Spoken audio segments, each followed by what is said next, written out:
Hello, all you amazingly awesome, beautiful, 100% great people of the internet, of the world out there at large.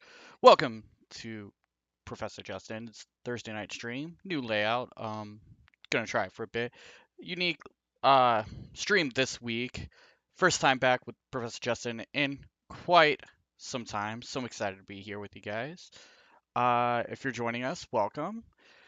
We're gonna do a little bit of a relaxed stream today. Guys don't remember or don't know, I am huge into Yu-Gi-Oh. Um, while I enjoy streaming, I know that we also archive a lot of this stuff to YouTube. So gonna spend about an hour and a half or so, and we're gonna have a little fun today. We're gonna do some deck building for Yu-Gi-Oh. If you're anything watching this content and you've clicked here because you are a fan of that card game, I appreciate you, really do. Um, we're gonna do some cool stuff with deck building and kind of explain a little bit, learn a bit. Professor has to earn his PhD in something, and while I can't have it in awesome or anything great like that, I do know a thing or two about trading card games, more specifically Yu-Gi-Oh. I thought about doing a slideshow, figured we could just kind of talk, chill, do very guerrilla style stream, see how it all goes. So, yeah, hang tight. We're gonna chill for about 2 or 3 minutes. Enjoy the nice, lovely songs. Get yourself a nice cup of coffee, some tea, some Monster Energy drink. I I don't know. I'm drinking Ghost. I bought the Ninja Turtles branded Ghost Gamer. It's all right. Tastes like 80s. And yeah, buckle yourself in for the next few minutes. We're going to see a little bit of this purple background that we are looking at right here. Some cards, get into some theories, some concepts, stuff that I'm into. I don't know. It's my stream. I can do what I want because that's how your boy rolls. Okay, so cool, cool. Alrighty. Well, while you guys are joining us, let me break down the basics. If you've never played or seen Yu-Gi-Oh before, it's pretty standardized card game fare. What's unique about Yu-Gi-Oh is you have kind of different ways that you want to play through your game. I'm gonna pull up some graphics here while we talk, but I know I've explained it when we've played in the past, but the basic rundown of Yu-Gi-Oh goes pretty much your goal is to break your opponent's board. And your opponent puts together a board pretty easily by playing cards. Throughout that cardboard, cardboard. We're just gonna get into a fake duel here for a minute. I think that works best, anyways. Uh, but during your opponent's board, your goal is to break your opponent's board mostly before attack. Each player starts with about 8,000 life points, which is your very realistic way of playing to death. And so usually you're building decks and your concepts are built around the idea of breaking your opponent's ability to play further into the game progress before you can knock their life points down. So this is basically out of the game. Play on cardboard, play in virtual, play Master Duel, which is what I prefer. I know a friend of the channel, Buster, uses Yu-Gi-Oh! Pro, which is more of a simulation that uses more up-to-date cards, and you can do deck profiles. And uh, I I like the concept of like the game state. Yu-Gi-Oh Pro works really well, or YGO Pro works really well if you already know game states and you can explain it. This kind of breaks it down so you can see what you can play, what you can't play, what you can do, what you can't do, regardless. So the basic layout is you have 5 zones on the top. of each player's zone. These are monster zones. The 5 zones at the bottom are spell zones. You also have a field spell zone, your deck, your extra deck, graveyard, which if you were playing cards, this would be real, and then banished. Each player takes turns. Each turn is composed of technically, as you see, 6 phases. Each phase is important because different cards can have different reactions to each phase. So you have the draw phase, pretty self-explanatory. Standby phase, which certain cards will resolve their effects during standby. So this is a very clear phase for you to know when you're going to standby. Main phase 1, which is kind of setting up your board, setting up your spells, summoning monsters, getting those monsters ready for attack, kind of preparing the board to go into the next phase, which is battle phase. Unlike a lot of other card games like Magic the Gathering, Card Fight Vanguard, Dragon Ball Super, I could totally go on and on about it. Um, Yu-Gi-Oh! Monsters do not get summoning sickness, so you can attack the turn you summon them. Where they're different is in the way you manage resources. We'll get to that in a second. Then you have main phase 2, which is kind of a cleanup phase post-battle. If you have some spells you want to activate or effects from monsters you want to activate, but you wanted to still have them on the board to attack, you would use main phase 2 to clear that out. And then you have the end phase, which is... How much of this is on the test? None of it, Andrew, unless you intend to play. Thank you for joining us, though. I would take notes. So that's the general layout. So, for anyone who's joining us, like I said, that's gonna be deck building because I kind of want to show you guys my methodology and have fun with it while I dick around with some new cards that I've released in Master Duel. But I want to give everyone kind of the introduction to the game itself. Basic layout of the game is pretty easy to understand. You get one summon per main or per turn. You can summon on main phase 1 or main phase 2, but you can circumvent summoning once per turn with other summoning effects. There's 6 types of summons. You get one normal summon. You can special summon as often as you want as long as you fulfill conditions. And special summoning has different types of special summoning. You have fusion summoning, you have exceed summoning. There's different types of summons that you can get more monsters out. And it's all in the idea to build a board. Let me pull a deck that's a little bit more different than this that I know. So we'll play my Miss Kobayashi deck because these cards are strongly influenced by Miss Kobayashi. Um, so, yeah. I actually genuinely appreciated the fact that they actually made a deck based off of Miss Kobayashi. So we'll kind of showcase this. You can see we'll bypass some of this. And this is also to kind of help you guys, if I ever do stream Yu-Gi-Oh! To understand what's going on. Okay, cool. So let's see what we got here. So, like I said, you have your first phase, which is draw phase. So, draw phase, you draw a card from the deck. You can't draw on first turn, so if you go first, you are sacrificing that first turn draw to get a early setup of the board. When you go second, not only do you get to draw, but you get to attack. You can't attack on first turn. But you do now, if you haven't noticed, I have a little bit of an opponent's board to break. So this deck is really unique. Dragons. Let me back this up a bit. I'm sorry. So like I said, you have unique summoning conditions. So if we look at like Dragon Maid, Parlor has unique effects that come into effect when she is either normal summoned or special summoned. So how do we special summon her? Well, there are cards in our deck that will allow us to special summon monsters onto the field. Case in point, something like Monster Reborn. Target one monster in either graveyard and special summoning. Seems pretty straightforward and easy to understand. So, like I said, you get one normal summon per turn. So if I were to summon Parlor right now, now because I've normal summoned Parlor, I can activate her effect, which is if this card is normal or special summoned, you can send one Dragon Maid card from your deck to the graveyard except for Parlor. At the end of the battle phase, you can return this deck to your card and special summon one level 8 Dragon Maid monster from your deck to your hand.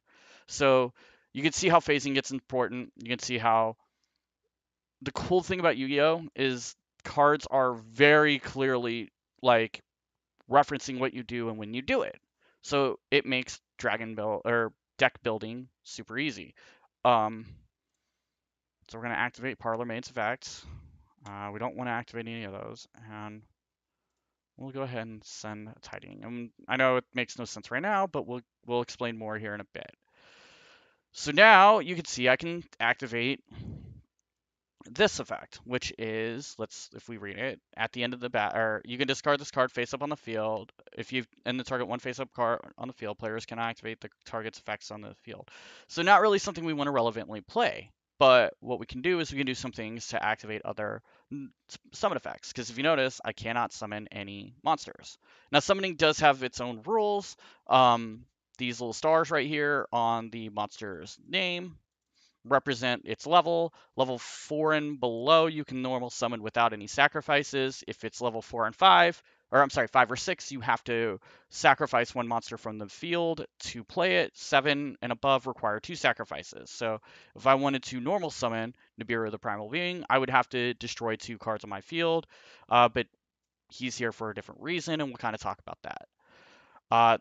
Same thing with like Dragon Maid Lorpar, which is nothing more than Parlor.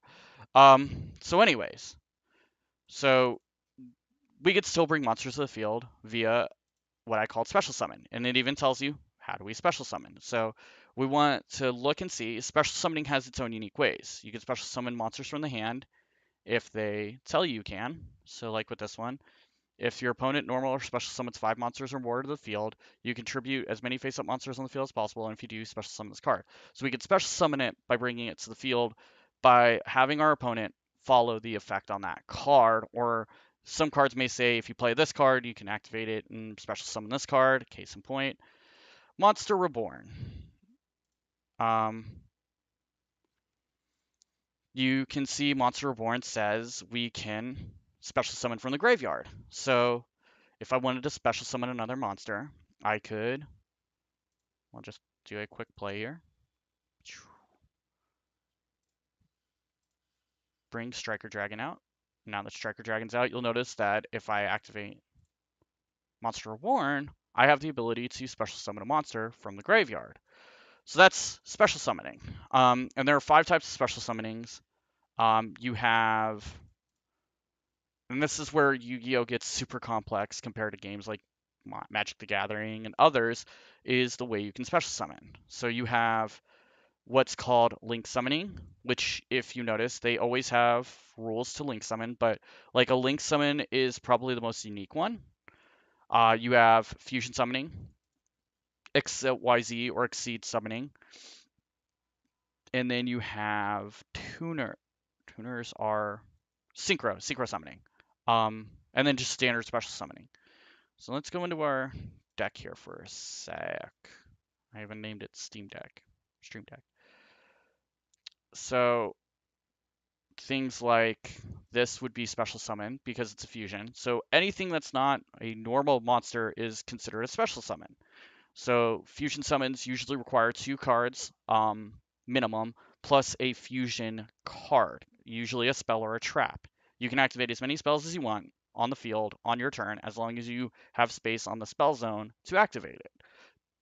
So we definitely would want to create a deck if we're focusing on one type of, like in this case fusion. We want to make sure we can fulfill that. You also have, like I said, link summoning. Link summoning is super cool. Link represents its level, so you have to start at link 2, which is a minimum of 2 monsters, and then you level each monster up by link summoning up. So like to bring out Mecha Phantom Beast Aurora on here, I would have to have a link 2 on the board, and then I would have to still be able to link 2 plus machine monsters. So if you look, we have a link monster by the name of Crystron Haki Fibrax here. He's a link 2. His only requirement is he needs 2 monsters, one of which is a tuner, which we'll explain that here in a little bit. So I get 2 monsters, one of which is a tuner. I bring out Haki Fibrax, and then what I can do is link summoning to bring out more link monsters. You just have to sacrifice any link monster starting at 2 and an additional monster to go up to that level, adding up to the level you want to go. So if you wanted to go to, say, Mecha Phantom Beast Auroradon, and you don't have something on the field, if you have 3 machine monsters, you could bring Auroradon out without anything. It's a lot of confusion. It'll make deck building a little intricate, but we will be able to explain it all here shortly. So, deck building. Cool. I have talked a lot. I am sorry. I want to do a deck build, explain the logic that I put into most of my decks. Then we'll take it and probably just go play a couple of solo matches for about an hour and be done with it. So, when you're deck building, it's really unique. In the game of Yu-Gi-Oh, you want to have 40 cards in your deck. 40 is your magic number. You can get minimum of the deck size is 40, maximum is 60. So a lot of other card games you have a locked 60 card deck. Sometimes you can go a little bit older. I know and I can't speak for traditional Magic, but I know for like Commander you can go higher than 60 and it's incentivized to go higher than 60. In Yu-Gi-Oh you start at 40 and go to 60. You want to keep it as close to that 40 as possible, though, because unlike other card games where you can have 4 copies of a card in your deck, with Yu-Gi-Oh! You only get 3. Uh, kind of helps keep the consistency down. Um, so we want to make sure we can maintain consistency. And law of averages, if you add more cards to your deck, if unless they serve a purpose, you don't want to go over 40 because you want to make sure you can pull what you need to pull based off what you're looking at. And in Yu-Gi-Oh, like most card games, every kind of monster or something has what's called an archetype. So there are multiple archetypes in the game. Let me see if I can pull up a list.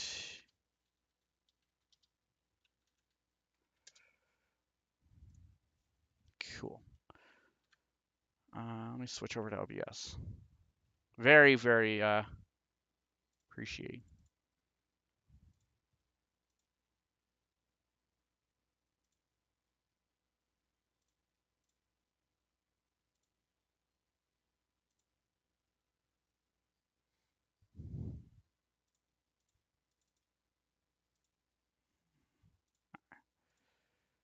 Cool.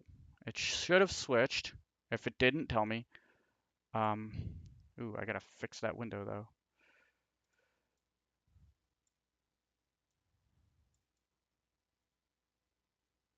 Yeah. All right. Archetypes. Archetypes represent cards that are of the same typing. So when we were kids, we used to hear a lot about like Blue Eyes White Dragon. Blue Eyes is an archetype. A lot of they're a unique. We'll pull up the Blue Eyes archetype. They're a unique amount of cards that are all related in one way or another, or have the name Blue Eyes in their name. Um, Obviously, we all know the Blue Eyes White Dragon, but the Blue Eyes White Dragon is part of a bigger kind of breakdown of monsters. What do I mean by that, Justin? Well, we have things like Blue Eyes Abyss Dragon, Blue Eyes Shining Dragon, Blue Eyes Spirit Dragon, Blue Eyes Ultimate Dragon. So many different types of cards, and all these cards work within one another, usually by referencing either the name Blue Eyes or White Dragon or something involving the color blue eyes, color blue and white, and a dragon. Another popular archetype uh, is the Dark Magician. Again, if you've watched the anime, you'll understand it. So the Dark Magician's cool because he is a very viable archetype. A lot of people who are just getting into Yu-Gi-Oh learn the Dark Magician archetype because we grew up with him. We know at least one of the cards, which is this guy right here, the Dark Magician, or Dark Magician Girl. Um, so when you're deck building, you want to make sure you have the mindset of an archetype in mind. Some of my favorite archetypes have been Cyberdark, or Cybers in general, just Cyber Dragons. Gravekeepers are one that I grew up playing a little bit when I was a kid, so you guys are not seeing this. I totally messed that up. Okay. Anyways, some newer archetypes that are super cool. I'm liking Sword Souls. I'm liking, like I said, uh, they just released it in Master Duel as like an easy to nab deck, the Dragon Maid deck, which I like the Miss Kobayashi's Dragon Maids anime, so I thought it'd be funny to take that deck online, and it's a lot of fun. And yeah, just Archetypes make it so you can deck build really easily, because unlike a lot of other card games, Yu-Gi-Oh doesn't have like a rotation list. I really like explaining this because sometimes people are like, "Oh man, it's got to be a lot." And that's the thing with Yu-Gi-Oh is Yu-Gi-Oh doesn't rotate cards out. So if you play like Magic, if you play Pokemon, if you play more popular card games, they try to keep the game fresh and non-stale by introducing new cards, taking old cards out, reprinting old cards that may fit new ideas or new types. They don't do that in Yu-Gi-Oh. If you have a Blue Eyes White Dragon from 2002, which was released in the US, you can play that in 2022, 20 years later, today, the same way you could 20 years ago. So how do they limit your deck? Well, they do it through a thing called the ban list. My caps lock's on. Well, sorry, limited list. So limited list is their way of keeping the game state fresh. So you'll notice there are game cards on here that are forbidden, that are limited, semi-limited. So it's a way for them to see as they're printing new cards, which they do every few months.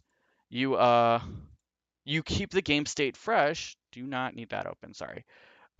You keep the game state fresh by limiting old cards that maybe are affecting your meta or not affecting your meta. So how do they do that in Master Duel? Well, Master Duel has its own ban list. Go back to my chat.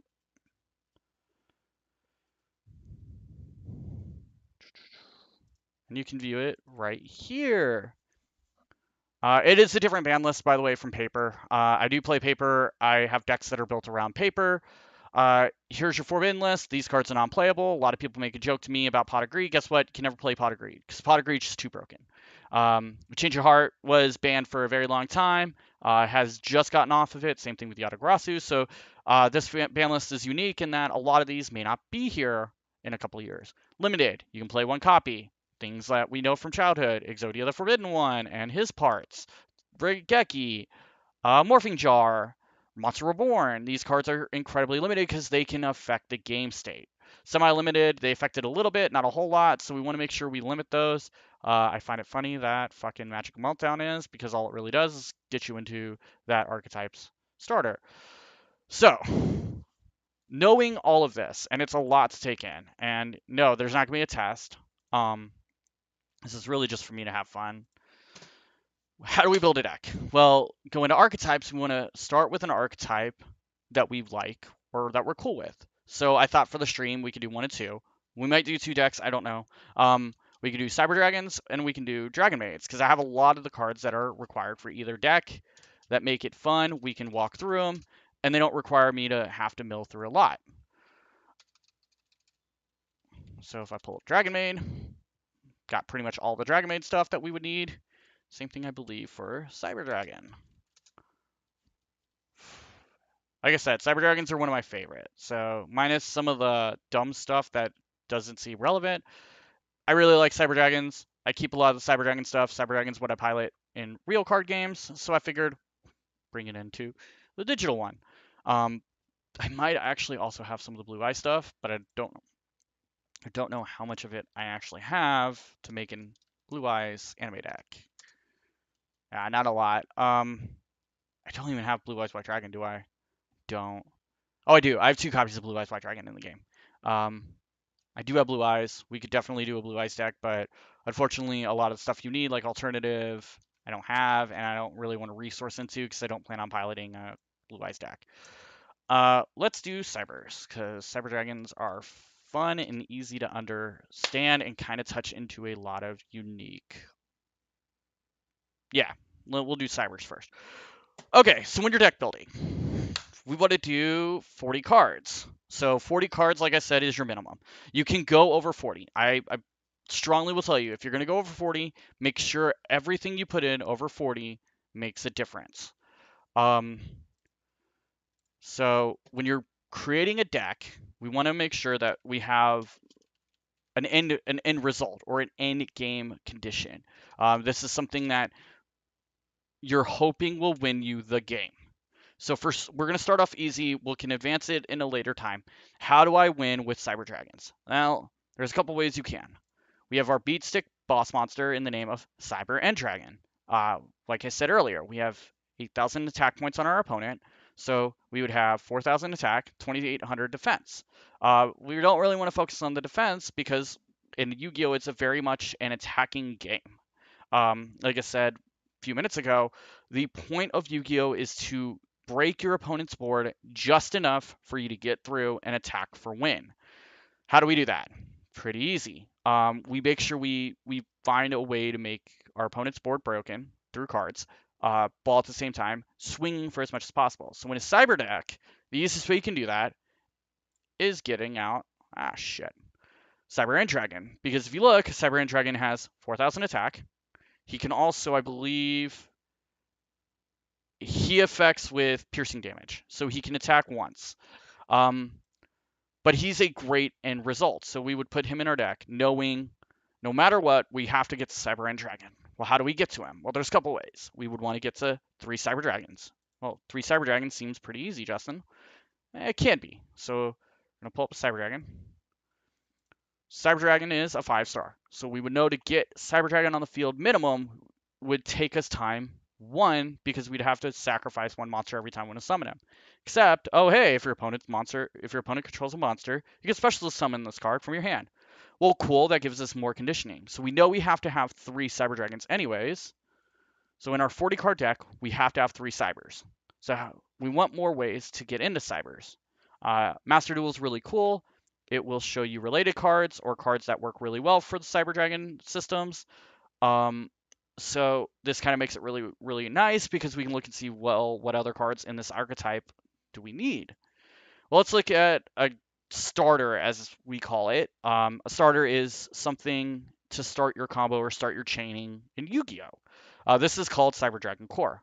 Cyber Dragon Core is card's name becomes Cyber Dragon while on the field or in the graveyard. Hey, that's great. So if we get him on the field, he's a Cyber Dragon, which because he becomes a Cyber Dragon puts us closer to our end result, which is to get Cyber End Dragon out.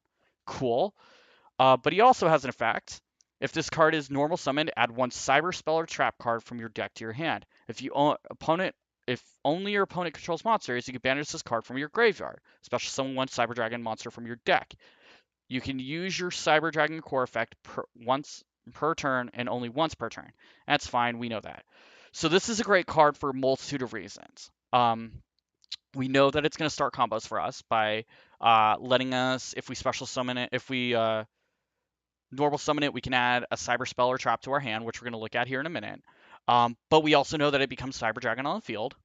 But more importantly than all of that, we can also banish it, and we can special summon Cyber Dragon. So if we're going second, and we can get a way to get Core into the graveyard, we can start getting Cyber Dragons. So you generally, if you're doing a Cyber deck, you'll want 3. Hey, look, we're already at 6 of our 40. Really cool. Cyber Dragon Hearse is next. So he's really good in that the card becomes Cyber Dragon again when on the field. So you're starting to see why archetypes are really important. The Cyber Dragon archetype shares a common theme of Cyber Dragon on the field or in the graveyard. It's awesome. You can only use one of the following effects of Cyber Dragon Hearse per turn, and only once that turn. If this card is special summon, you can make this card become level 5 until the end of the turn. Also, you cannot special summon monsters for the rest of the turn except for machine monsters, which is kind of cool because when we're playing a Cyber deck, we only want Cyber Dragons and machine. Most of them are, I should explain that. Every monster has an attribute, which is up here in the top. So it's either light, fire, wind, earth, dark, or light. I think I said light twice. But there's 5 attributes. There is its fudge type, I guess is what we call it. I don't remember the technical term, but this is dependent on what the card is. So like cyber monsters are machine monsters. They kind of fit into a sub attribute. That's what they're called. Thank you. I think it's even on the fucking card.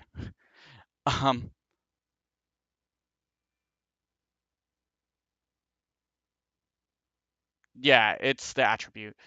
So it's called machine because it would affect other machine monsters, and other machine monsters can affect it. So it makes it so you can kind of stretch out of your archetype a little bit. And then there's other attributes like effect, tuner, that go into effect monsters always have an effect. Tuner monsters are used for synchro summoning, things like that affect it. So Looking at Cyber Dragon Hearse, this card becomes Cyber Dragon when it's on the field or the graveyard. You can use one of the effects. So we would want to have him in our deck, but I don't think you don't really. We'll put 3 in there for now because we want to have a core engine in place. But do we want to keep him for the long term? Maybe, maybe not. We'll come back and look and see. Okay. So we're not going to touch Cyberdark right now because that's its own bag of annoyances. So there are in the archetype spell cards. Spell cards are cool because spell cards are not monster cards, obviously, but spells can do things like start combos, extend combos, get you where you want to go. So let's look at some spell cards. Spell cards can be played as often as you want on the turn. Unless the spell specifies you can only play it once per turn, you can play as many copies as you want. And you can put 3 copies in your deck if you want to, unless it's on the limited or forbidden list. Um, and usually you use spells, like I said, to activate into like going into other moves. Spells are played more often than the traps, which I find hilarious, but anyways. So a very common spell card for a cyber deck is Cyber Emergency. Add 1 light monster, there's the attributes come into play, that cannot be normal summon or set, or 1 Cyber Dragon monster from your deck to your hand. If this activation of your card is in your owner's possession was negated by the opponent's card and sent to your graveyard, you could discard 1 card and add this to your can. And then there's your stipulation. You can only activate 1 Cyber Emergency per turn. So you can only activate 1 copy. So if it gets negated or stopped, you can't go back and say, fuck you, I'm going to replay it. It's done. However, this is great because what does this card do? Well, if we add 3 copies of Cyber Emergency, we have now opened ourselves up in our hand at any point in time to have 9 copies of these cards. I'm sorry, 9 copies of each card in our hand because we've added the ability to get whatever we need. So if I start the hand with, say, Cyber Emergency, well, let's just do a quick test hand really fast. Draw 5 sample cards. So if you look, I have everything I would want, but say like this Cyber Dragon or core was another copy of Cyber Dragon. I could play Cyber Emergency and get the Cyber Dragon I would need. Super cool. So we want to make sure that we use those to get where we want to go. According to this, another related card to the Cyber Dragon archetype is Cyber Repair Plan. If a Cyber Dragon is in your graveyard, you can activate one of these abilities. Again, it's spell card, so we can play it from our hand on our turn. If you have 3 or more Cyber Dragons in your graveyard, you can activate both of these abilities. Add 1 light monster from your deck to your hand. Target 1 light monster in your graveyard, shuffle it into your deck. So it's a good recycling card and getting cards back in your hand. Huh. Wonder why we'd want that. Because we got a lot of cards that we're going to put in. So grab a couple copies of Cyber Repair Plan.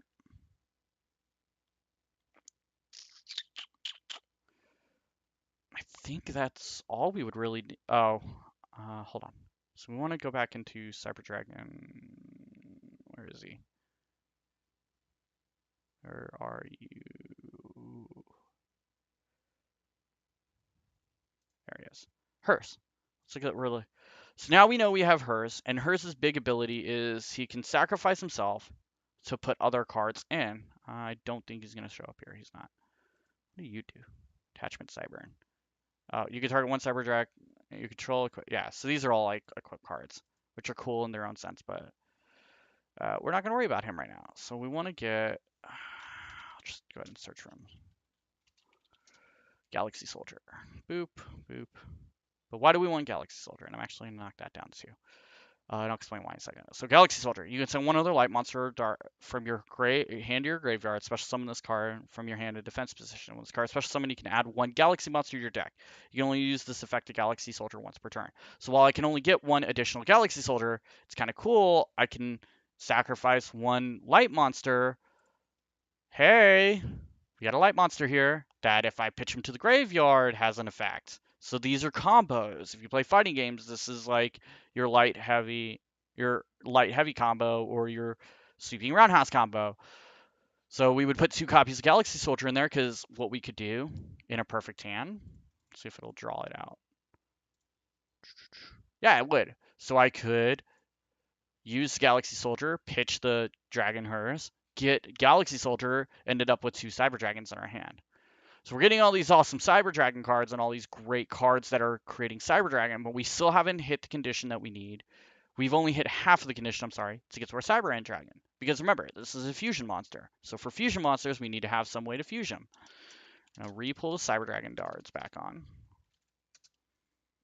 So remember I told you guys at the beginning there were spell cards that we would need to fuse monsters together. So for Cybers, there's a couple of options. There's Cyberload Fusion, which is fusion summon one fusion monster from your extra deck that lists a Cyber Dragon as material by shuffling the fusion materials listed on your deck from among your cards on the field or your face-up banished cards, but your monster cannot attack for the rest of this turn except for the fusion summon monster. Great opportunity and awesome way to kind of set some stuff up for us. Uh, but probably not ideal because we lock ourselves out from maybe having additional attacking phases or anything like that. I am going to put him in there. Also, Cyber Rev System. Special Summon 1 Cyber Dragon. This is actually a really good card because Cyber Rev System lets you special summon 1 Cyber Dragon monster from your hand or graveyard. It cannot be destroyed by card effects. Yes, so we would want, I think, 3 copies of that. And if you look, we're already getting close to that 20 card mark, and so far every card we've put in has some purpose. So this is the thought process you need to have. Getting your engines together, getting your archetype together, understanding your archetype, understanding what goes with what card, and kind of going from there.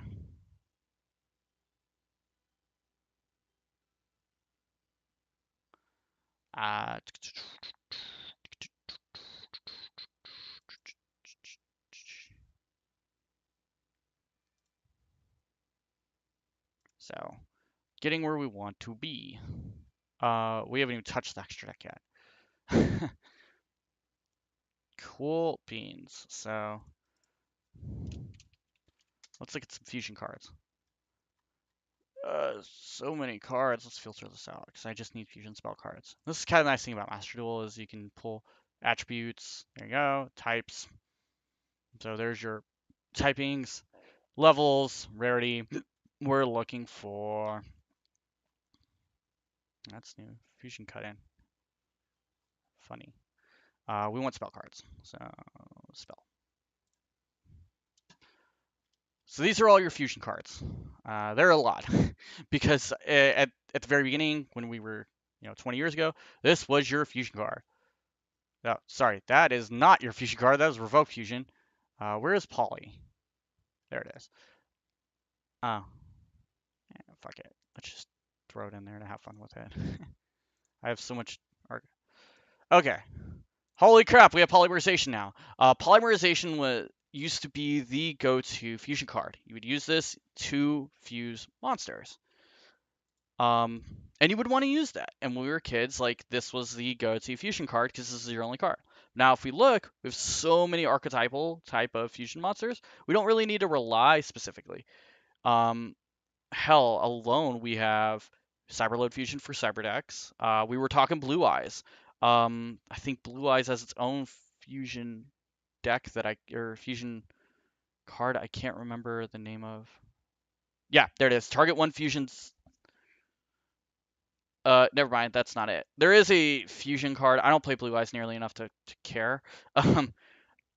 A deck that I'm really familiar with that I really like that I play in the paper is Brandon Fusion. So you have Brandon in red. If you look, target one Despia monster, and you can fuse someone level 8 monster from the extra deck. So it's stuff like that that make it really cool and unique. So yeah. Despia, Theta of the Branded. I like that card. I gotta see if I have that card actually in real life because I am looking into that branded. Anyways, so for our deck, we have a couple of fusion cards that exist. So you have that, but I thought it'd pull it, but it didn't look like it did. But the archetype has its own unique fusion card, Power Bond. Fusion summon one machine monster from your X deck using monsters from your hand or field as fusion material. It gains attack equal to the original attack. During the end phase of this card, it's activated, you take damage equal to the amount of attack you gain from that fusion. Hey, that'll get us to our cyber end. That'll get us 8,000. So we've officially hit 21 cards. I'm not going to bore you guys with trying to build a deck complete. Let's go ahead and look at a completed cyber deck. So this is a pure Cyber Dragons deck that I made about 4 or 5 months ago. Yeah. Yeah. So it's older. It's an older deck. Um, and there's cards in here that we can explain. Um, can I put one more? I can. Oh shoot.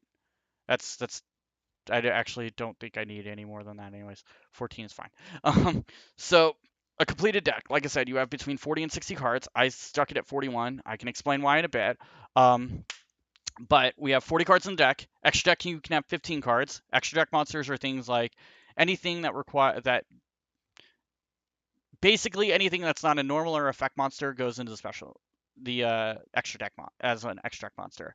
So fusion monsters, which are purple bordered, XYZ monsters, which are black bordered, which are super cool. Synchro monster, or these are link monsters, which are blue. Synchro monsters, which are white. See if I can show you guys some synchros. Synchro monsters. Synchro monsters, which are white. And they all have their own unique way of special summoning. Another type of monster card that I totally forgot, so I saw this again, was my good old boys, the ritual monsters. These have kind of died off in recent years. These are a light blue. If you notice the difference between that blue, it's got like a dark tinge to it. Yes, Michael, I wanted to actually talk to you here in a little bit because I have an idea for a follow-up stream to this, but thank you for joining us. These guys go in your main deck. They have some things that involve spells and stuff like that. Most meta decks don't even look, or playable decks in general don't use synchro anymore, or ritual monsters anymore. They're just not worth it. Um, so yeah, that's one I forgot about. This guy has been around for years, by the way. Mission Black Chaos, one of the very first ritual monsters, is part of the Dark Magician archetype. So, completed deck. Yay, we're gonna go ahead and turn the filter off. So this is a good completed deck. 40 cards. We can go to 60, but if we go above 40, we want to make sure every card that we have in our deck serves a purpose. So why am I at 41? Well, I'm at 41 because there are cards in here that serve purposes to get me where I want to go for my endpoint. This is a pure Cyber Dragon deck. My favorite thing about this deck is there's two win conditions. The first win condition is getting my favorite boy, Cyber End out. Alternative is Cyber Dragon Infinity. This guy is actually, I think, on my laptop, and he just looks cool. I love Cyber Dragon Infinity, but he is a second win condition. So this deck is piloted in a way that I have dual win conditions, just in case I wanted to not win on one.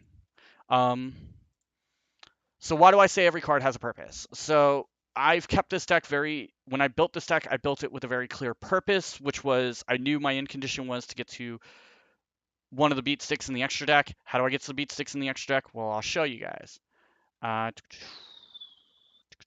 Okay, so the first thing was I made sure that I had 3 copies of each one of the primary cyber monsters we had in our hand. So I had Cyber Dragon Hearse, Cyber Dragon Core, and Cyber Dragon because I knew they needed to be there. They all serve the purpose of being 9 copies of Cyber Dragon to get to Cyber End, um, and they all had effects that would benefit me. I put 2 copies of Galaxy Soldier because, again, like we talked about a little earlier, if I end up with him in my hand, I can get to a second Galaxy Soldier. I can get to Cyber Hearse. There's ways to get where I want to go.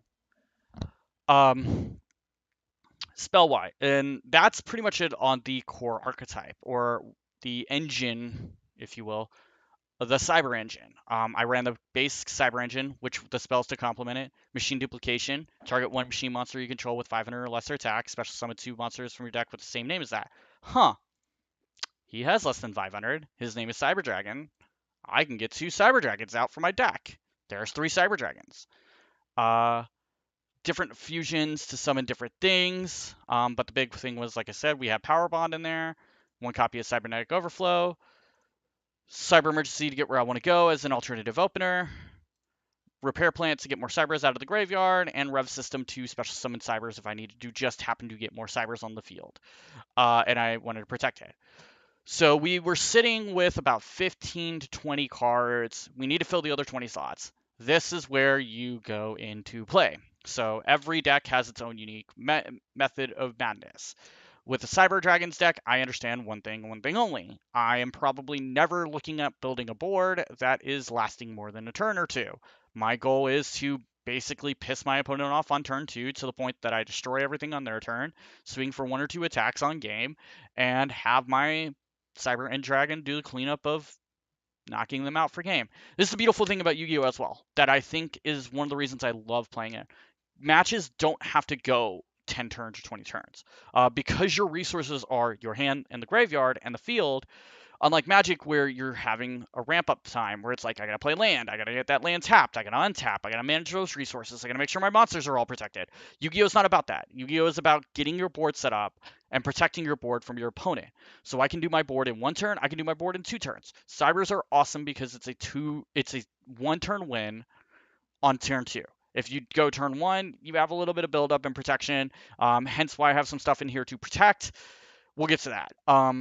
So how do I fill the last 20 or so slots of this deck? Well, that's pretty easy.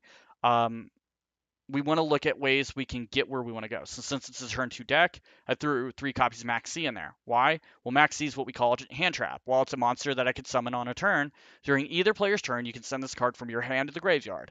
This is a very common phrase. When it says hand to graveyard, it's called a hand trap. You sacrifice it, you activate something. In this case, this turn, each time your opponent special summons a monster, hey, if I mill that off on my turn, my opponent, who's going to want to put more than one monster on the field, is going to have to make a decision, and we'll get to that. You draw 1 card. You can only, that's fine. We would only want to play 1 copy of Max C. So now, if I'm turn 1, or I'm sorry, I'm on turn 2, and I sacrifice this card as a hand trap, my opponent has to make a decision. Is that decision, hey, I'm going to let Justin continue to draw cards, or am I going to give up setting up my board because I don't want to give Justin more resources to set up his board? So 3 copies of Maxi would always be an importance. It is banned in the American TCG, but in Master Duel it's unlimited, so you can throw as many fucking copies as you want in there. Ash Blossom and Joy Spring, another really important card to have in your deck. This is basically what we call an Omni Negate. What do I mean by that? When this card or effect is activated, that includes any of these effects. Quick effect. So when a monster says quick effect, you can play it as soon as your opponent says, I'm initiating an effect. Cool. Quick effect goes into effect. And it's based off of chaining and effect chains that we can break into once we're in duel, but you can discard its card and negate that effect. So adding a card from my opponent's deck to their hand. Hey, that's really good. Special summon a card from the deck. Huh. Pretty much don't want them doing that on some decks. Or send a card from the deck to the graveyard. Ash Blossom is super important. This is a great negate for you to have to stop your opponent from building their board and setting up. Because now you've kind of affected, hey, what am I supposed to do? What are some other ones? I put Jinzakiwa in there. There's a reason for that. We'll get to that. It kind of makes it so that way I can set up some cool shit. And then the final thing is 2 copies of what's called Psyframe Gamma.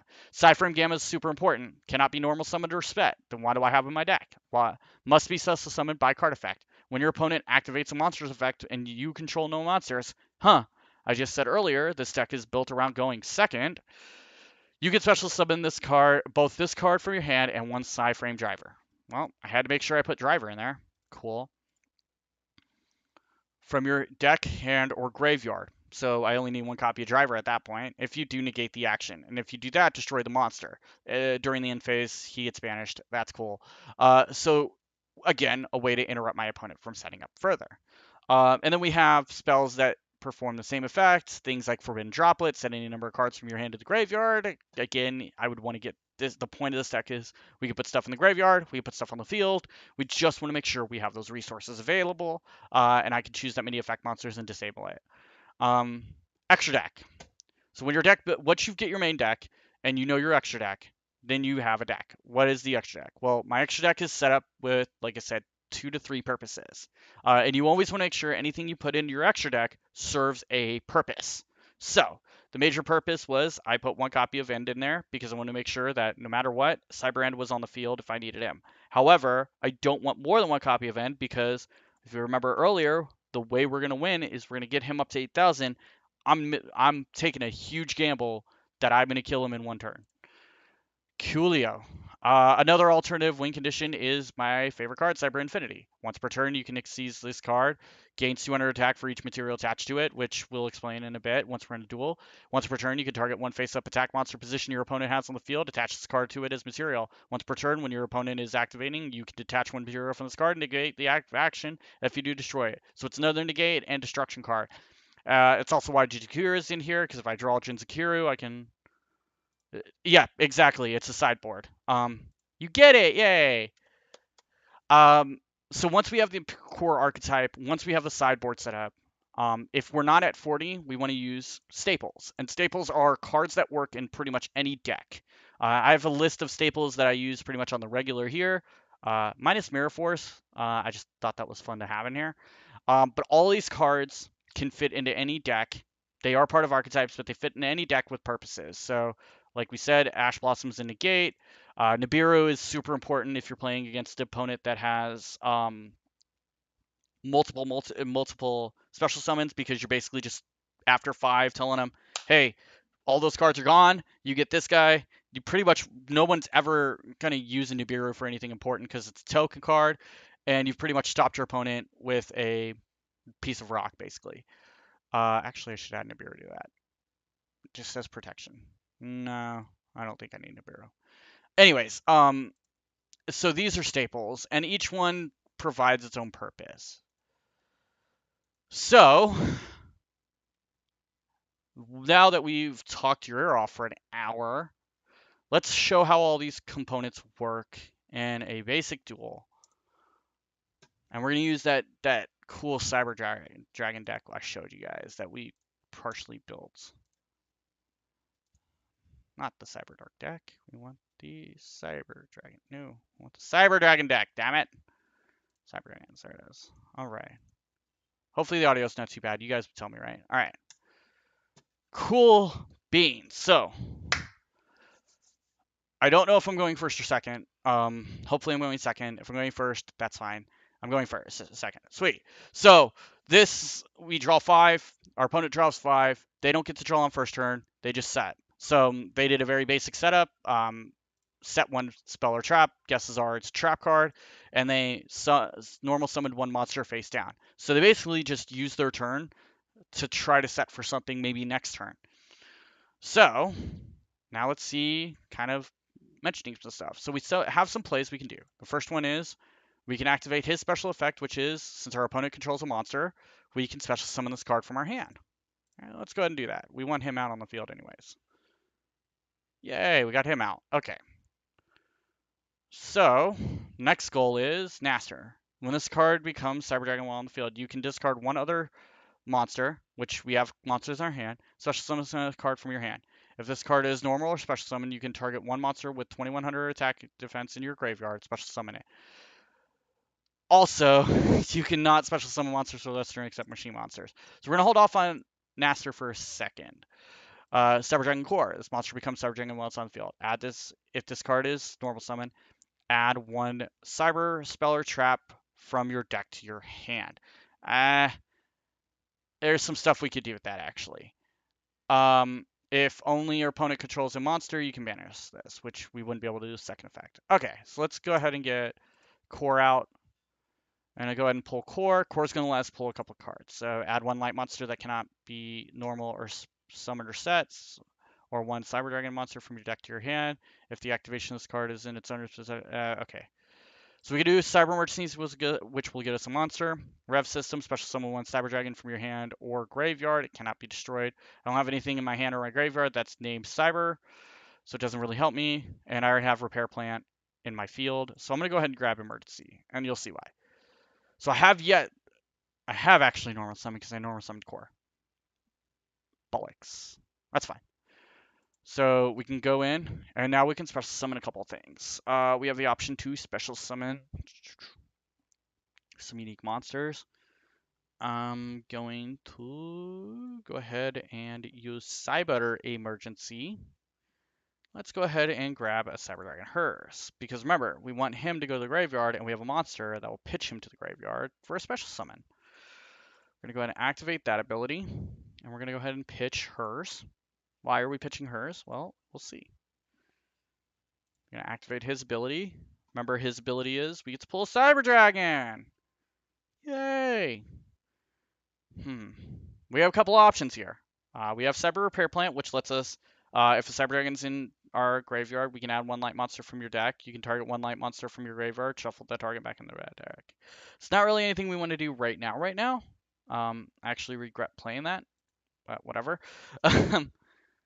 Tis the ruling. I should have done things a little differently. It's fine.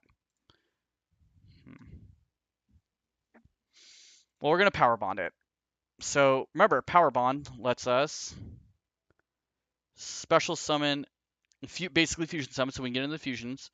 So we have Cyber Dragon, which that would be 56 because he doubles his attack.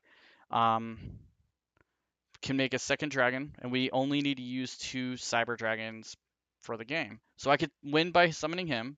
I could win by Cyber End. I'm gonna go ahead and or I can use Chimera Tech Rampage, which is 2+ Cyber Dragons. A fusion summon of this card can only be done with the above fusion materials. Cool, we have all Cyber Dragons on the field. You can target spells and traps on the field up to the number used for fusion summon, destroy them. Once per turn, you can set up 2 light monsters from the deck. So there's a couple of options we have. I'm gonna go ahead and do Cyber Twin. Because I can use cards from my hand anyways. And we're going to go ahead and we're going to get rid of 1 and 2 right now, because I want to hold on to the Cyber Dragon that's in my hand. And bring out Cyber Twin. And this will probably win us the game. Cool.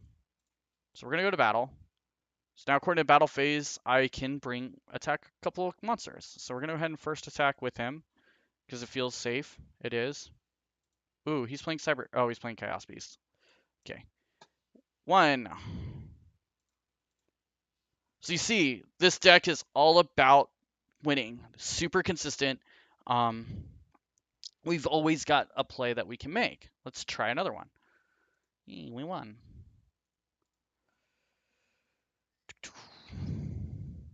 Duel 2. Okay.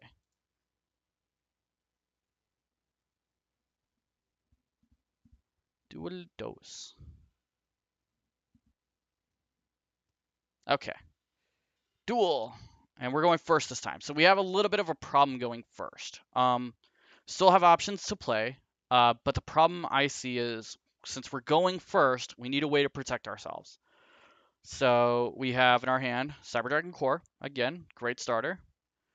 Chaos Dragon Levineer. Cannot be normal summoned or set. Must be special summoned from your hand by banishing 3 lighter darks from your graveyard. Well, that's pretty easy to get when most of our monsters are light. When summoned this way, you can activate this effect. Apply the following effects based on the attributes of the monsters banished for the special summon. Also, this card cannot attack for the rest of your turn. Only light monsters. We can special summon 1 monster from the graveyard. That's good. Levineer is used to kind of get stuff back on the field that was destroyed. I'm going to hold on to him. Only dark monsters. Shuffle 1 random monster. Cool, and then both light and darks. Destroy up to 2 cards on the field. We don't have a lot of darks, so we're not going to worry too much about it. So we also have machine duplication. Target 1 monster on the field with 500 or less. Special summon 2 monsters with the same name. Well, he's going to be a Cyber Dragon. Cyber Rev system, special summon 1 Cyber Dragon from your hand or graveyard, cannot be destroyed by card effects. We already know that one. And Forbidden Droplet, we're immediately going to set. And the reason being is quick play. What is a quick play spell? Quick play spells are like trap cards, with the major difference being you can play them instantly on your turn or your opponent's turn. Anytime you play, since you can play spell cards from hand, you can play this from your hand. You can set it and play it whenever you need to. It's kind of a good way to psych your opponent out. Unlike trap cards, where if you want to play a trap card, you have to set it in the spell or trap zone and then wait a turn. You have to wait till your turn is finished to initiate that. So we're gonna go ahead and just immediately set Forbidden. I really don't have a need for it because there shouldn't be we have no effect monsters on his turn. Okay, so we're gonna summon Cyber Dragon Core, which is gonna let us pull a card. I'm gonna set up in my mind's eye for next turn by grabbing Cyber Emergency. I could grab Cyber Repair Plant. It's actually not a bad idea because if we look, you can activate one of the following. I will end this by having 3 Cyber monsters in my graveyard. So we're gonna go ahead and just do that actually because that's what I want to do. Okay, so first things first, we want to activate Machine Dupe. Why am I activating Machine Dupe? Well, we're gonna go ahead and do this, and we're going to bring 2 Cyber Dragons onto the field. But Justin, you ask, why are we doing that? Part of my extra deck. So remember, I said there's different types of summoning. So blues are Link. Link summoning requires, so Link 1 means I have to have 1 monster giving up to link into him. And then he becomes a Link 1. There's other things with him. We'll talk about that in a bit. Because if you notice he's Link 2, it would require 2 monsters or a Link monster plus an additional monster. However, what I am going for is my big boy, Cyber Dragon Nova. So because I'm going for Cyber Dragon Nova. Cyber Dragon Nova, if we look at his requirement, 2 level 5 machine monsters, which we have right here and right here. And then you can use this card to target 1 Cyber Dragon in your graveyard, special summon that target once per turn. Quick effect, you can banish 1 Cyber Dragon monster. Okay. So the biggest reason we're going to do this, we're going to go ahead and just do this really quick. So when you're XC summoning, these monsters become materials. They attach to the monster. I'm going to put him right here. So if I go into here, these have become materials for him. He now has 2 materials. I could activate his effect because I have materials on him. So we're going to go ahead and activate his effect, which is not going to work. Cool. Damn it. That was a bad play. That's fine. That was a very bad play. Anyways, so, and then the cool thing is we can get right to infinity, because if we look at infinity, you can target 1 XYZ monster. You can also, by using Cyber Dragon Nova. Cool. Go and do that. Cyber Dragon Infinity, which has now come out at 2700. So that's kind of setting up a decent board. I'm going to go ahead and set that up. Take a sip of my drink.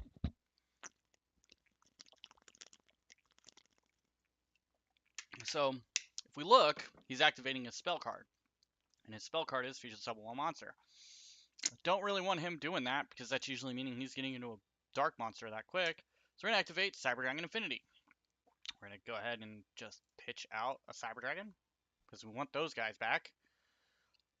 And now, this is where chaining comes into play. This is more advanced ruling. He can't use that card. Oh, fuck you.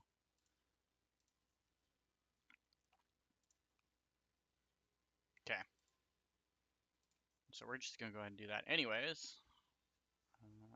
Select a card to send to the graveyard.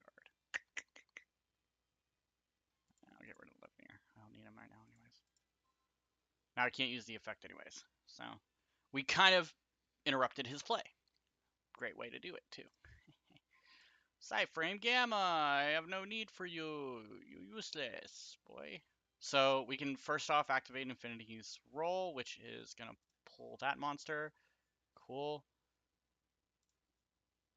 Special summon 1 Cyber Dragon from your hand or graveyard. So we're going to activate Repair Plant first because I want to get another monster. We're going to add 1 light monster from our deck to our hand. And what am I going to get?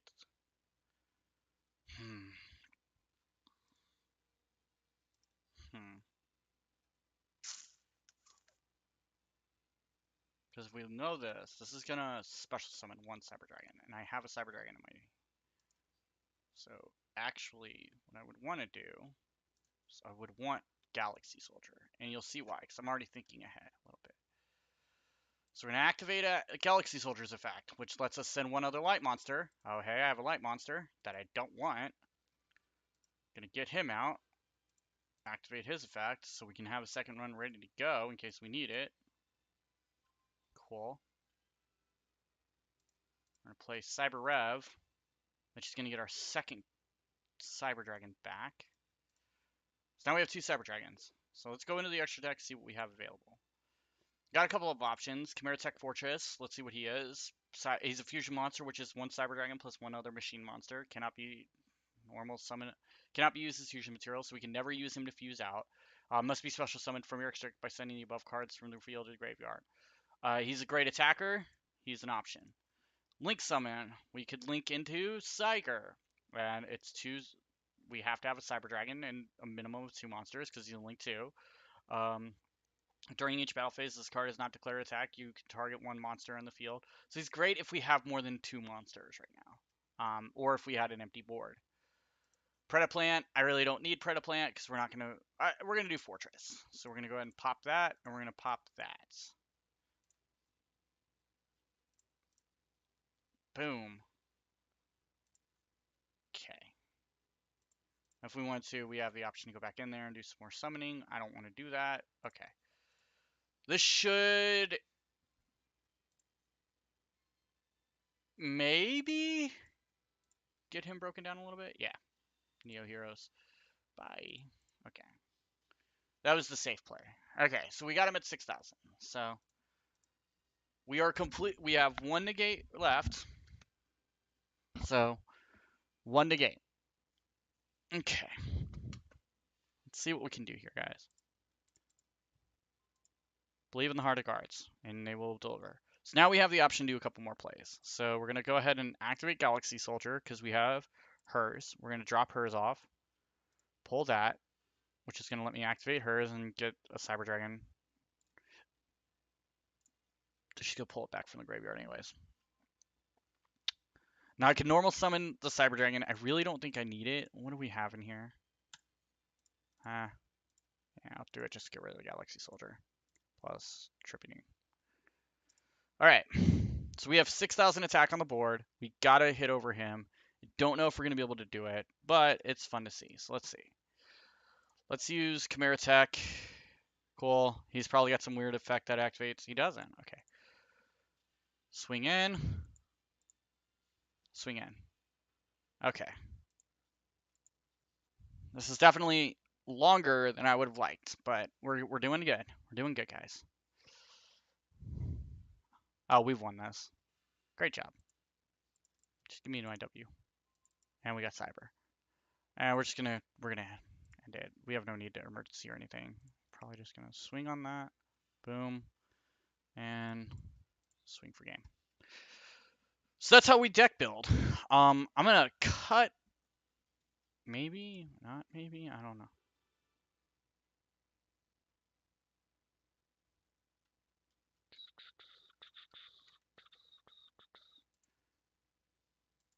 Now.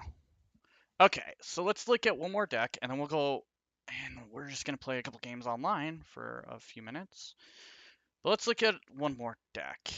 Let's look at my Kobayashi deck. Just because it's cute, and I like Kobayashi, and my back's itchy. Anyways, go to deck. Go to Dragon Maids. So what do I call it? I'm gonna rename the deck because this was made in bed at like 3 in the morning, and I didn't want to.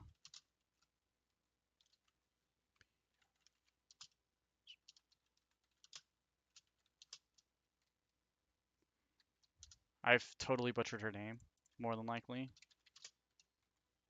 I totally butchered the name. If you haven't watched Miss Kobayashi, it's a great like slice of life anime. All right, let's look at the Kobayashi. Let's look at Dragon Maids. So Dragon Maids are, if you're tuning in and you've seen it, thank you for joining us, first off. I really appreciate it. I'm going to go ahead and kill that deck too, because I only have 20 deck slots, and I have an idea for one that I'm going to build as soon as they release the next go-around.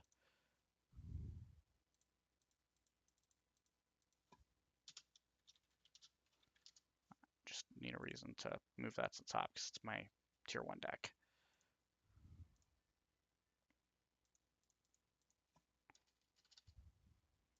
All right. Cool. So, let's look here. So if you're into Master Duel, and you want to be a great free-to-play player, or you want to get in for the first time, this is a great deck to buy right now. It basically gets you the entire Dragon Maid archetype and a lot of what you would need to run it for practically nothing. It's 1,500. Yeah, 1,500 gems, which you can see I have spent a lot of gems lately. And you get a lot of great cards. It's a great way to kind of package in the basic engine, which is how I think I got this too. Yes. Without feeling too cumbersome. And then you just throw in some staples and you've got a pretty powerful deck. You also have right now the Valiant Winged packs and Wandering Travelers, which this is a great pack if you're getting into Yu-Gi-Oh! And as we go further and further into the world. We'll learn more about that. This is the newest pack. It's good for the next month and a half. I will not buy it because I might buy it. I might put some money into it because I really do like Fluanderies actually, and I'm interested to check them out. Which are, you also got twins, but URs are pretty cool. Where's the Fluanderies stuff? This is supposed to be a Fluanderies pack, right? Yeah, Fluanderies, an archetype that will lead your path to victory by tribute summoning. Um, yeah, it's the whole adventure token thing. This is supposed to be a really good pack. It's got 50 days left. I might go in and buy some. I haven't really decided yet. I really like the last secret pack, the last pack, which was the Despia Sword Soul stuff. Just because I know Despia and Sword Soul just won, if you're a big fan of Yu-Gi-Oh, just won Worlds. So yeah, I knew it was cool before it went to Worlds. I've been playing it. Can you buy, sell, trade? Not on this, unfortunately. You can buy. So this is what's really cool about this, Mike. I don't know Arena that well, so you'll have to tell me. Um, when you're deck building, which we're gonna get into right now, or go back to it right now, you don't necessarily have to buy packs to get the cards. These little resources at the top that I think the watermark and the banner or chat are blocking a little bit, but you can kind of see them. Yes, not really. I'll explain. These are resources that you can use to generate cards that you don't have that you want to use, but you can earn these resources by breaking down cards. So let me see here. Nope.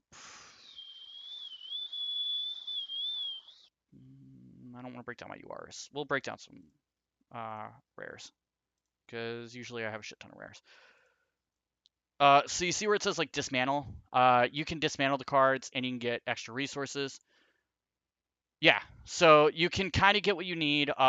Obviously, the more recent, it's kind of I've yet to put more than like $20 of real money into this, and realized that my $20 of real money has gotten me a shit ton of cards, and one, two, three, four, five, six, 9 decks.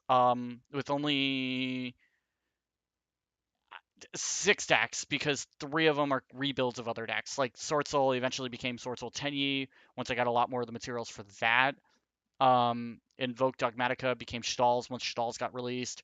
And then Cyberdark is just my Dragon deck with the dark Cyberdark stuff that they introduced last month. Uh, Gravekeepers is completely garbaged. I shouldn't have wasted resources on that, and it's actually why I ended up putting money into the game. But it was because I played Gravekeepers as a kid and thought it'd be fun to play, and it's not fun in the current realm of Yu-Gi-Oh. Um, but yeah, so like I was getting to, one of my favorite things about this kind of game is you kind of get the ability, like you said, Michael, you have wild cards and the ability to kind of build deck around like this Dragon Maid's deck cost me almost nothing.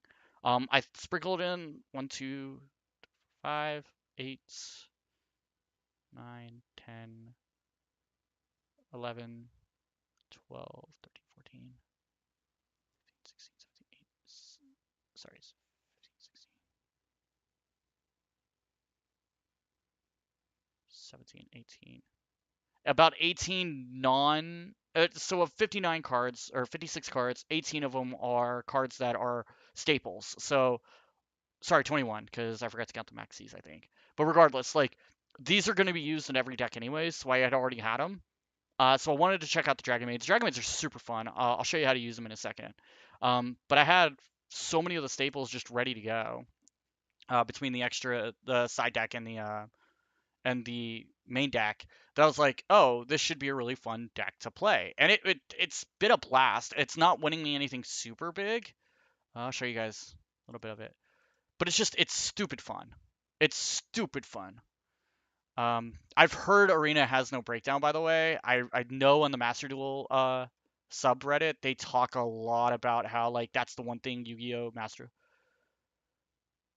Forever. If you generate it, you own it. It's just the problem is the marketability is really weird. So it takes 30 resources to generate a card, but you only get 10 if you break it down. And so far of the staples, I've pulled most out of packs anyways that I don't need because the cool thing is the pull rates are the same as they are in the actual game. So like if I were to go in right now and buy 10 packs, I'm guaranteed 3 super rare or ultra rares. Which ultra rares, like I'm not gonna play half the ultra rares I pull. Like if we go into the master pack, which is basically every card in the fucking game. No, they don't rotate. You missed the beginning. Yu-Gi-Oh doesn't rotate. They implemented a ban list. So of what's available on cardboard, technically 10,000 cards are playable. They have a ban list to kind of balance it a bit, so they don't have to rotate out all cards. So that's also why it's kind of fun for me because I have cards that I've played with since I was a kid that are still in decks. Uh, don't say that. I know you say, "Oh God." Let me put it to you this way: how often have you gotten a money card in a set for it to be rotated out in 2 years? Money cards in Yu-Gi-Oh, you generally hold true. Like I said early on the stream, people still play Blue Eyes. Blue Eyes has been around for 20 years. People still will play a Blue Eyes deck. So a 20-year-old archetype is still viable today. Not as much as some newer cards because power creep has gotten into this game really bad, but people still have found ways to implement anime decks.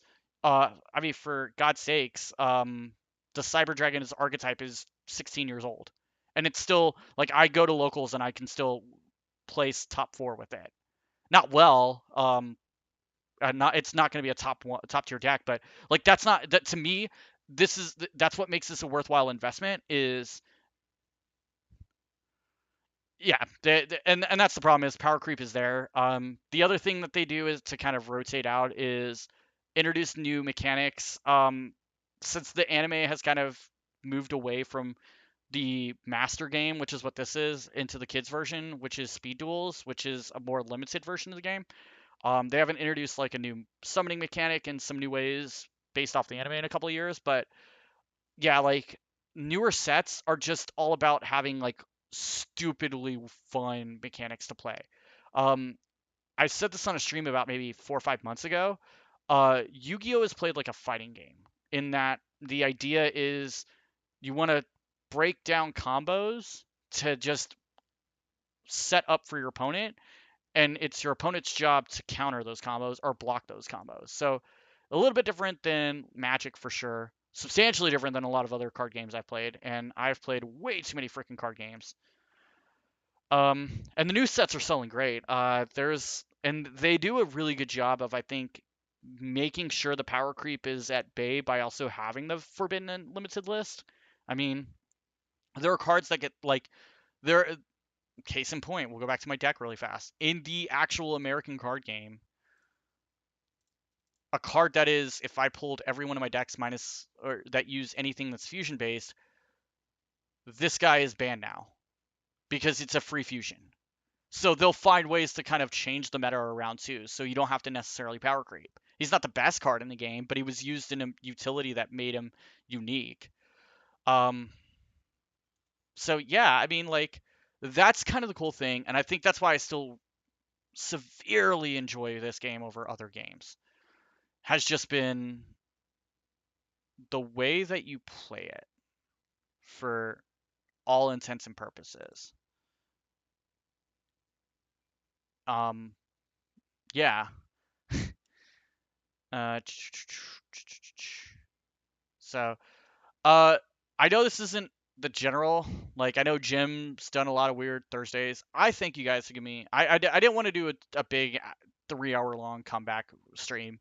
If you guys have known me on Thursdays, I do them early. Um, Yeah, that I didn't know that actually.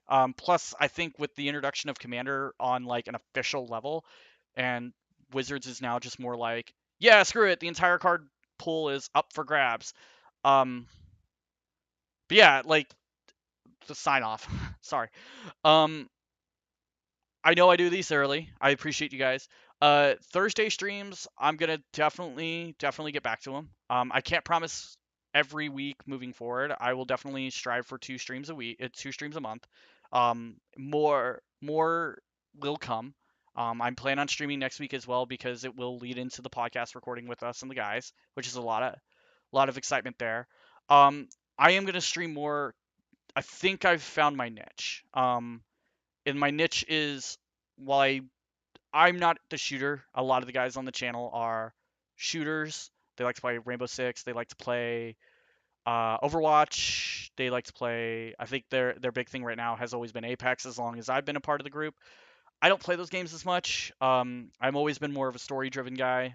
But on the Thursday stream, I want to bring content that's interactive, and watching some of the analytics, it doesn't get as high as the Monday stream. It doesn't get as high as the Wednesday stream, but I enjoy doing it. It's less stress for me. I think I'm gonna keep doing card games. We'll do more Yu-Gi-Oh because it's just my favorite card game at the moment.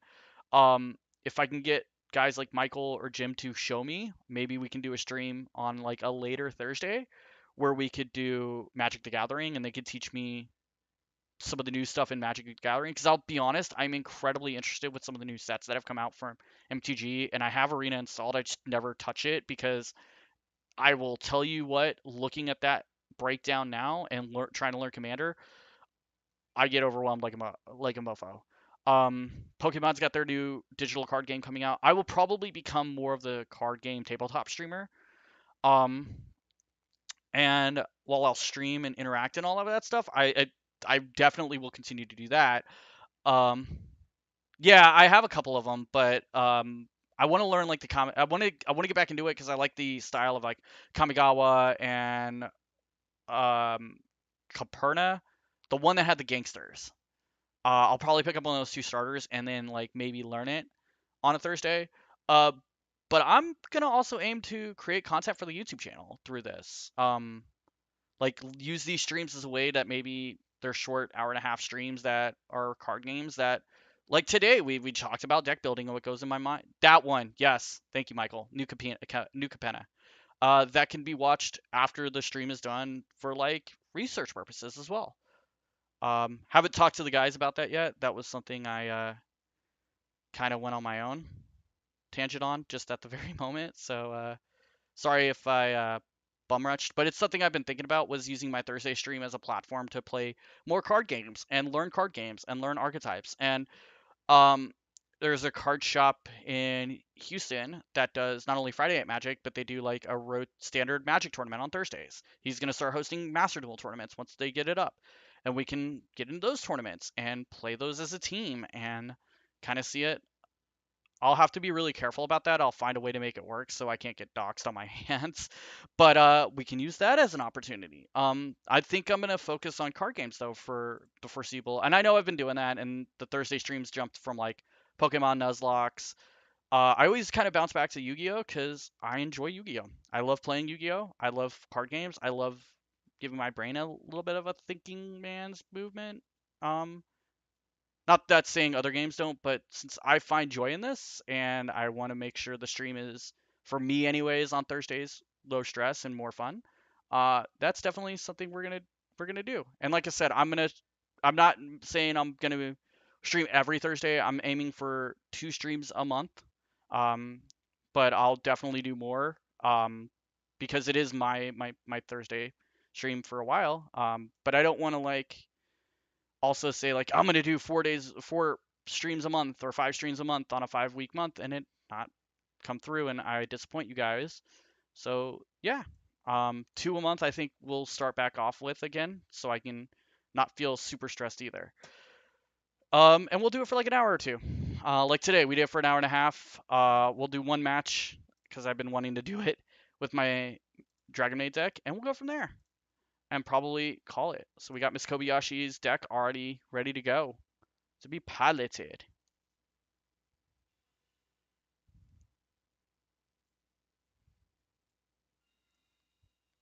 So this deck's super cool. I can go first or second. I'm going first because I want to set up a board, and you'll see why. And I got my little Dragon Maid partner with me. I spent way too much money, real money on that. I am not proud of myself for that. Please don't judge me, internet. But your boy spent like $2 on a movable Dragon Maid, and I'm not proud to say that I did that. Anyways, all right. So let's see what we got here. Maxi, Destiny Hero Phoenix, or Destiny Hero Dasher, and not a great hand. We can at least set up for one thing. So Fusion Destiny, hey, it's a fusion card. Fusion Destiny is really cool because it's gonna get out the strongest monster in my deck, which is $2. Yeah, look, I'm dumb. I spent $2 on the little dragon. Oh, I thought you were gonna chastise me. And she does that. She's cute. If you control monsters, controller, you can special. Okay, that's fine. Yeah, that's the one thing I like about Master Duel, Mike, is this game has been super fucking affordable. Like I hear about like a box of boosters in this game. Um, yeah, I'm not gonna talk about paper. Just in the last 2 months, I think I'm in like $300 on paper. Uh, it's a bad habit, and I haven't even like put into all the singles I need. But no, that's the one thing I really like about Yu-Gi-Oh in general has been like this game has been super friendly with the economy. They gives you so much like hard currency for free. The soft currency is super easy to get. Um, yeah.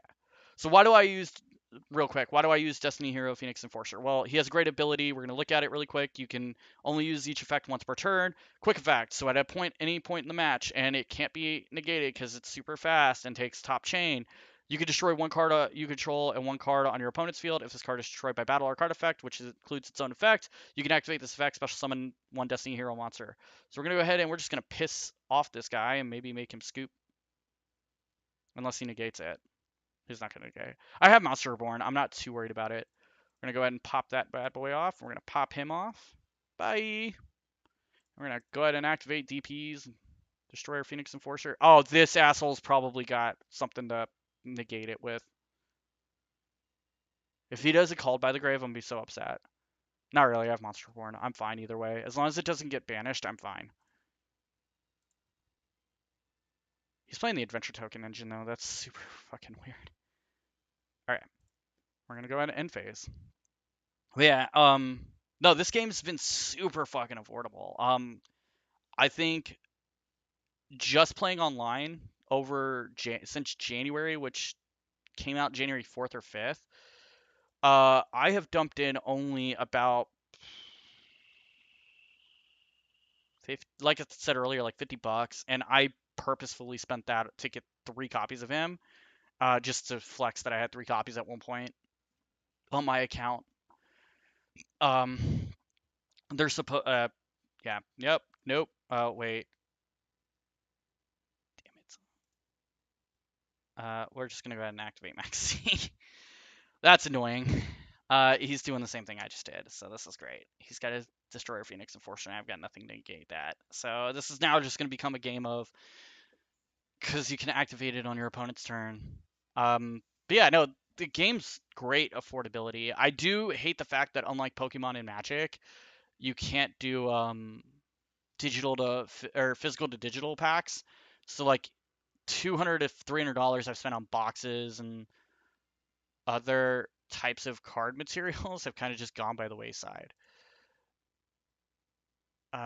No, because it's kind of silly and stupid.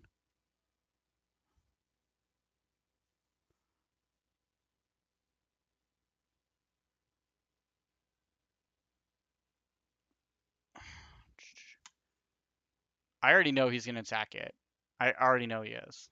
I don't even like, or he's just gonna do that bullshit. Why would you do that?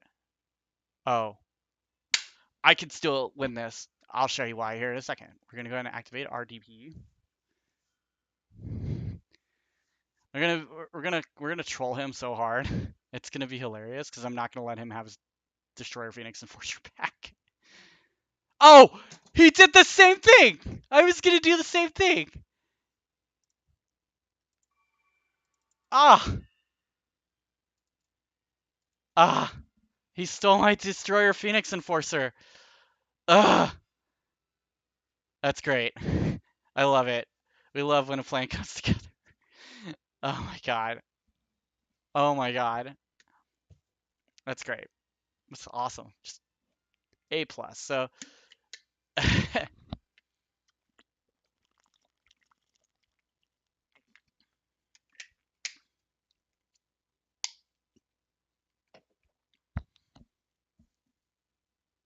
got a hospitality at least. I mean, it's not gonna do anything. If I don't pull anything I need next turn, that's gonna be game. I'm just gonna scoop it. This is this was again. I'm gonna reiterate. This has been a bullshit deck for me since I built it.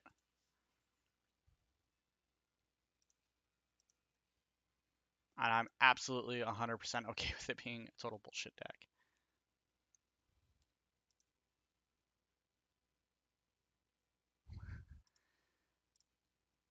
I got kitchen. Yeah. Let's see if he'll fall victim to it.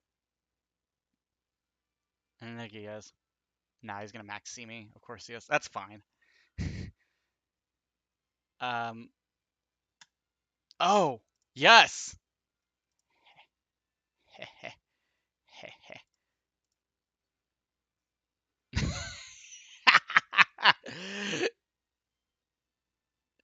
I just basically caused him to not be able to play his DP. So once I get this one off the board, it's game over for him. He's probably. Oh my god.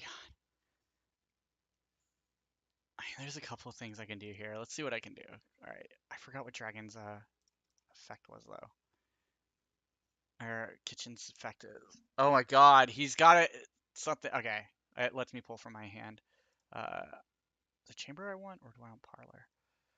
You could add one spell or trap. Says I can send one. I think I'm gonna need. Let's start. Oh no, you can send one dragon man. No, that's not the one I want. I think I want. Oh, from my deck to my hand. Well, that's kind of annoying in itself. I'm gonna pull chamber. Chamber will let me send another one, and I can get some special summons out of it. Oh, well, that's great. Cool. Mm, mm.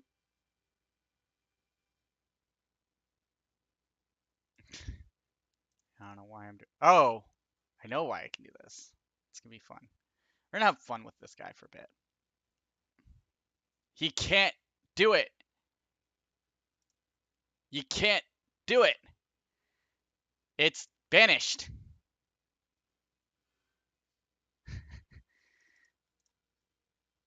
Um,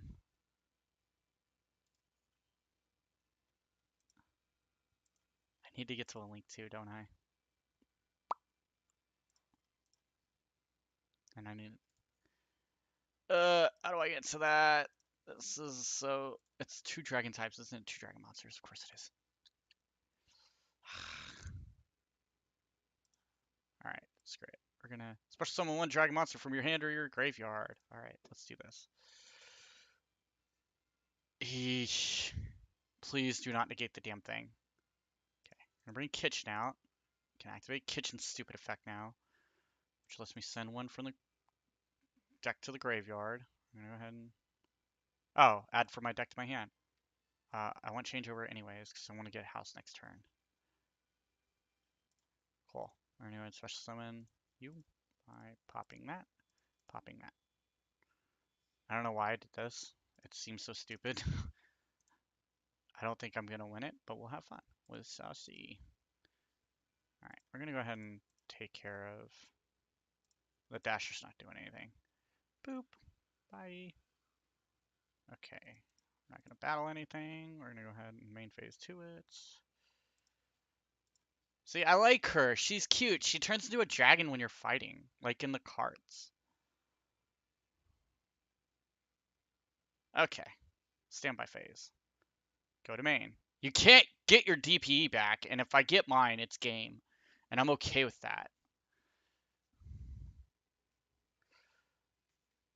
Yes. So once opponent, if this card is in the extra zone, you contribute one monster from your hand or field. Return one face-up card on field to the hand. If this card is. Ugh. Okay. We're gonna go ahead and return you. And we're gonna go ahead.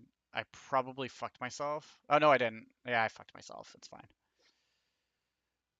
Because you can just replay that, and I don't really care about prank kids, but I want that DP off the field.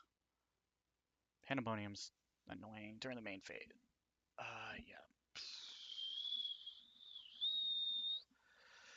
Yeah. Yay, he's gonna summon prey kids for game.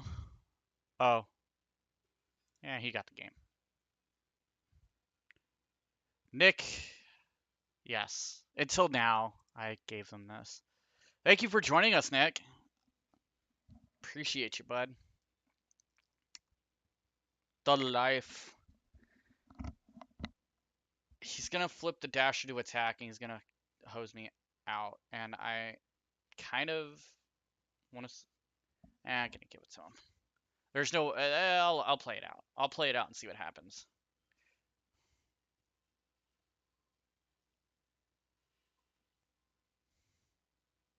Guys, Comic Con's this weekend too. So while we're watching my butt get kicked, who's excited for tomorrow? Apparently Marvel is doing something Saturday. Uh, Nothing big really got announced today. Not that I could see. The Dungeons and Dragons movie. If you guys caught the little blank over of my my chat with the Slack of the Randy Media guys earlier. I don't think it was posted then, but they announced the Dungeons and Dragons movie. Thank you, Andrew, for showing that. I can't believe that's still a thing. I remember that there was another D&D movie in like the 90s.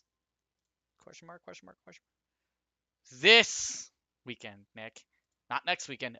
This weekend. I actually feel bad for stuff.